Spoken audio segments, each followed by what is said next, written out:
And now, to talk about our module of the week, let's turn it over to Martin Anderson Klutz, a senior solutions engineer at Acquia and maintainer of a number of Drupal modules of his own. Martin, what do you have for us this week? Thanks, John. This week, I thought we would talk about the Tagify module, which provides an entity reference widget that's more user friendly. So it has the selections visually styled as tags without showing the reference ID. You can drag to sort and sort of a variety of other features.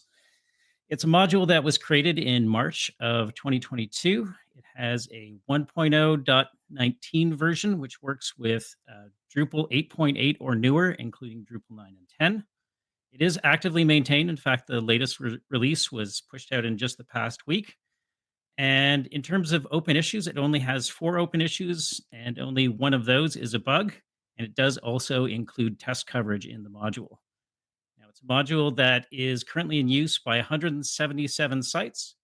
The maintainer is GX Liano, who is David Galliano, a person that I actually got to meet in person at Drupal Dev Days last week.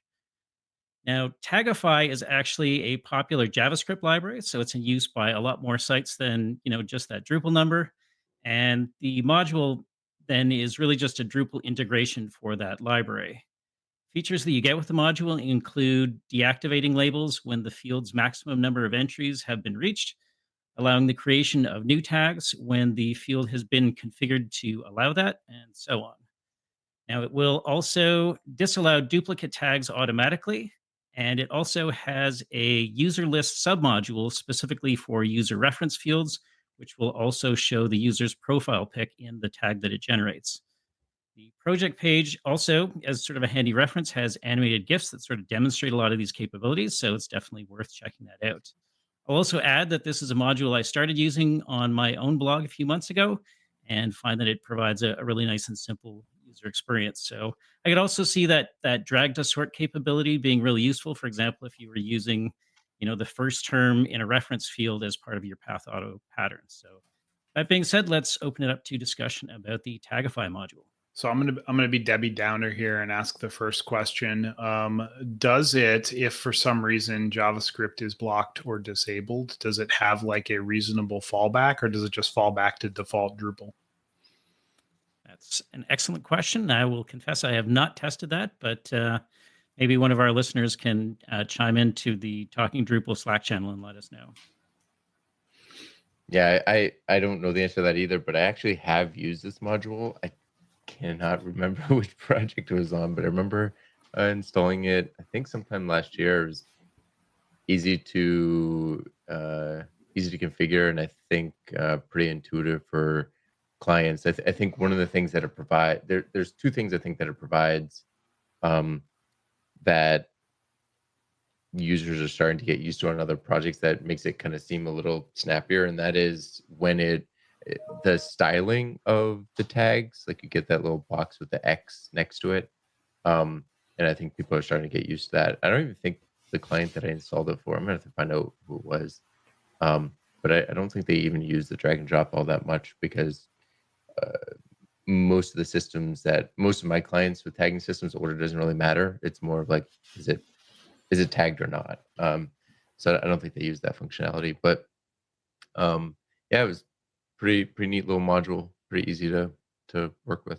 Yeah, I've also used it, and I think, I don't know, I just like the UX benefits are definitely a big win. So I recommend that. And as Martin did say, if anybody has tried it without JS, I'd be interested to know if and how that works. I have to say, non-tag overhead thing that I noticed today. I was comparing a couple of other modules for allowing users to log in by email.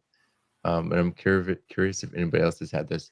While I was evaluating them, I heard Martin's voice in the back of my mind, looking at this module has 5,000 users and 3 open issues, 2 of which are bugs.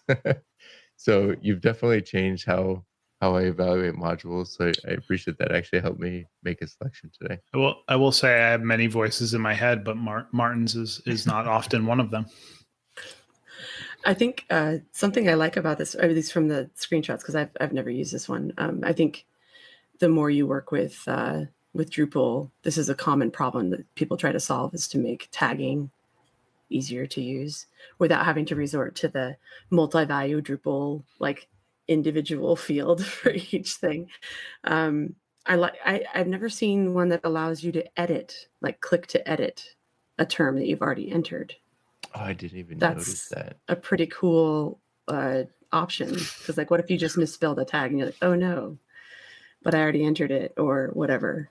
Like, that's kind of cool. I've never seen that. So is it just me, or does an animated GIF on a module page sell a module way better than just regular images? Right? Tim's giving me the thumbs up. Absolutely. Like anytime I see an animated GIF, I'm like, all right, we're doing it. We're putting it in there. You know, it could be like, you know, the most ridiculous thing, but like, it just gets me going. I mean, going off Well, on that tangent, I actually learned recently that you can make animated GIFs using Keynote on Macs pretty efficiently. So I can drop a tutorial about that in the show notes. So pretty cool. along those same lines, another tool that you can use is Giphy actually has a tool that you can download. I had to make an animated GIF for something last week, and I was able to download it, I think, from the App Store and install it, and it worked pretty well. Captured what it was supposed to capture and allowed me to kind of resize it a little bit too. So there you go.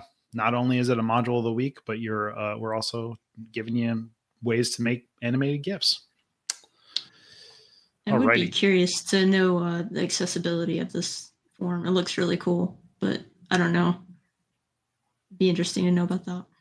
I will also add that I've been on projects where the customer really wanted to remove the numbers and brackets after like in standard entity reference field, and the fact that this does this is, I think, also adds to the user experience as well.